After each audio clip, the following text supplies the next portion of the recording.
sincerely thank you for coming here and taking time out of your day. It never ceases to amaze me when we have meetings on a work day somewhere and we show up in the parking lot, we come inside, and I wonder, you know, is anybody going to come? And people always come, and you know, so you constantly inspire me. I have to tell you that politics and politicians stopped making sense to me a long time ago. But this I know. Most people, present company excluded perhaps, but most people hate both parties with a passion. And this I also know. People detest the way politicians run for office. They detest the way people seek power. If airlines advertised the way politicians do, no one in America would fly. If car companies advertised the way politicians do, I don't think anybody would drive either. And, you know, and the bottom line is that there are huge numbers of people out there, a massive portion of the general public who believe that both sides are bought. That's a reality. And when you look at the money that flows, what does it do but reinforce that attitude? Yeah, Scott Walker has raised more money in about a year than any candidate for any public office in Wisconsin in the state's history has ever raised, breaking his own record. Because he raised about $11 million over a 4-year election cycle to win the 2010 race for governor. In a fraction of that time, he's already broken the record, and hell, there's not even an election authorized yet. There's no formal candidate opposing him because we don't even have an election, and he's already broken that record. And you look at where that money came from, you know, he says the same thing that all the Democrats say too, that all of his, you know, so many of his contributions, 2/3 or 3/4 of them or whatever, come from, you know, small donations. But if you look at where the money really comes from, first of all, 61% of it comes from people who cannot vote for him because they do not live in the state of Wisconsin. Half of the money that he raised came from 33 donors in the last reporting period. $1 million came in a week from 4 donors who gave $250,000 each, 3 business executives from Missouri and 1 from Texas. The guy from Texas, Bob Perry, is best known, of course, for the Swift Boat Veterans for Truth ads that were ran as a smear campaign back in the 2004 presidential election. But you know, the thing that Scott Walker's then able to say is, I'm only raising this money from out of state because I'm countering all this money from out of state. And there's enough of a kernel of truth to it that he's able to spin this fantasy that his is a grassroots campaign when half of the money comes from 33 donors and it's coming at $250,000 a pop. But, you know, if you look at the summer recall elections, the biggest spender on the Democratic side reported spending almost $11 million, and over $10 million of it came from outside of Wisconsin. And so what you've got is all of this evidence, election after election, that just drives deeper the belief that both sides are bought. And the public also believes a popular myth. Most people believe that Republicans get most of their money from business interests and most money for Democrats comes from labor unions. Well, first of all, I can tell you that since we track state contributions at the Democracy Campaign, I can tell you that business interests give $12 on average for every dollar that labor unions give to candidates for state office. But among Democrats, business interests give $6 for every dollar that Democrats get from labor unions. And for that reason, union leaders stopped making sense to me a long time ago. Because here for For 30 years, let me say this, business has capital, unions have people, and yet for 30 or 40 years now, unions have gladly been operating in a capital-intensive system. And they've even fought us and actually publicly and openly resisted attempts to change that capital-intensive system. That just makes absolutely no sense. Business has got capital, labor's got people, and yet we've got a capital-intensive system and they fight to keep it that way. That's dumb as a stump. And so what is then the reaction at the Capitol to this disgusting spectacle that turns off people right, left, and center? When people believe that both sides are bought, what comes out of the Capitol? Legislation that would blind you to the financial interests of those campaign donors. If people think that the politicians are bought, then their reaction is, well, let's no longer let people see exactly what interests are behind the campaign donations. And the bill gets put forward by Senator Glenn Grothman, and you'd think maybe he'd be alone supporting such a stupid idea, but then hell, a Senate committee says, this is great, let's do it, and they approve it. And where is the Democratic alternative? What is the Democratic alternative? We all face huge threats, and you're going to hear people get up here and talk about all the threats to the way of life we've known in Wisconsin and the democracy that we have in Wisconsin. But I'll tell you this, I think the biggest threat of all to our future is a lack of political imagination.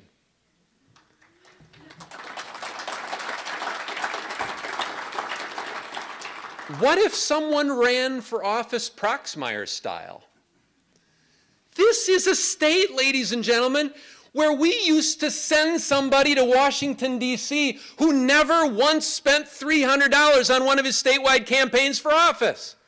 We live in a place that put him in the United States Senate and sent him back to Washington over and over again, and he would spend $100 or $200 on his campaign. And when I say, what if somebody ran Proxmire-style, I can feel the collective cringe. I can see the words forming on the lips of the party insiders and the political establishment types. They're saying, oh my God, he's talking about unilateral disarmament. Prox couldn't win today. You gotta fight fire with fire, eye for an eye, for crying out loud. Well, eye for an eye will always make both eyes blind. And fighting fire with fire will do nothing but leave our state and our nation and the very idea of government by the consent of the governed in ashes. And so if there has ever been a moment that cries out, that screams for a need for political innovation, this is that moment. And you know, here we are. We have just said so long to 2011, and good riddance to that year. But people forget that 2011 was the 100th anniversary of the most remarkable legislative session in Wisconsin history. Probably the most remarkable legislature in American history, the 1911 session of the legislature. That legislature struck blows for worker rights, created child labor laws, protections for women in the workplace. The 1911 legislature created workers' compensation. They enacted sweeping railroad regulation. They did insurance reform. They created the first state life insurance program anywhere in the country. They created taxation based on the ability to pay, the first progressive income tax in America. They established vocational, technical, and adult education. One legislature did all of that. But what they did happened for a reason. That legislature was no accident. That legislature happened because of what happened in 1897 and in 1905. In 1897, the Wisconsin legislature banned bribery. Now think on that a second. Y'all know when Wisconsin became a state. 1848, that means for the first half century of statehood, it was perfectly legal to bribe a public official. Until people rose up against the corrupt money changers of the time and they banned bribery. And then in 1905, corporate election spending and corporate campaign contributions were prohibited. Half of that law was overturned by the Citizens United decision 2 years ago. Well, what we have today is a situation where bribery is effectively legal again. And it's not that we are seeing public officials routinely taking the under-the-table version of bribery that existed in the late 1800s. It's that we all understand, right, left, and center, people understand that there is a new over-the-table variety that is perfectly legal. Now, what if we recriminalized it? And what if the pushback against legal bribery started with one side going cold turkey on legal bribery? What if someone ran Proxmire-style? What if someone occupied democracy?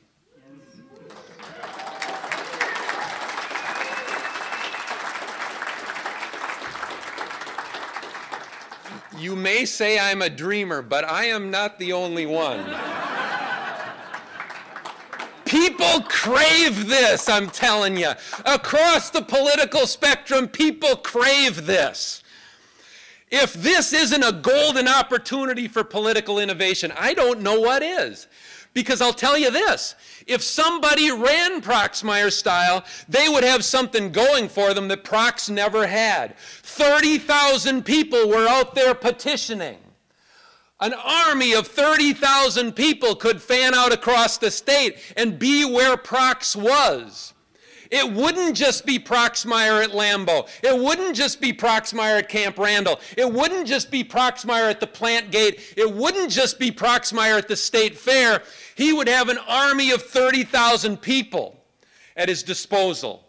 There were 1 million people that signed those petitions. You could imagine that candidate running Proxmire-style who could turn some of those 1 million petitioners into walking ads on sidewalks and street corners in communities across. Put them in sandwich boards. Put the same doggone messages that you'd put on television. Put them on street corners. Put them on sidewalks. You could have people out on country roads and busy thoroughfares who would be living billboards.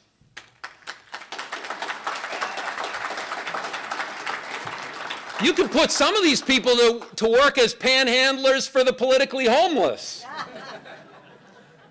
Brother, can you spare a voice? Small change for big change. You know, can you put something in my cup? You could raise some money that way to pay for some of those walking ads, some of those living billboards. Here's the bottom line for me. If you have a crystal ball good enough to know what's going to happen in this recall election, you're better than me. Walker might win. Walker might lose. It'll be close. I'll guarantee you that. But as things stand today, if he loses, he will not lose because people see a thrilling alternative. And that's what people ought to be offered, a thrilling alternative. He'll lose because people can't stand to have him in office another minute. He'll lose because he trampled on worker rights. He'll lose because he promised 250,000 new jobs, and instead we got 6 months worth of job losses. He'll lose because of a growing corruption scandal that's surrounding him, that has now permeated his entire inner circle, his entire brain trust. What brain? He's entrusted it to somebody. He'll lose because the state of our state is turmoil. The state of our state is division. The state of our state is polarization. And the state of our state is in your face, my way or the highway politics, which ain't in keeping with what Wisconsin people want. So here's what leaves me scratching my head. Imagining a new kind of politics, a new way for running for office, is considered too risky. But it's not too risky, curiously, to depend on people concluding that they can't tolerate Walker despite the absence of a compelling alternative to the legal bribes and the scorched earth advertising that those bribes fund. We're going to have people who will turn it over to the professionals because they got to have millions to run ads, and those ads will sicken people right, left, and center. And if airlines advertised that way, nobody would fly. But politicians do that anyway.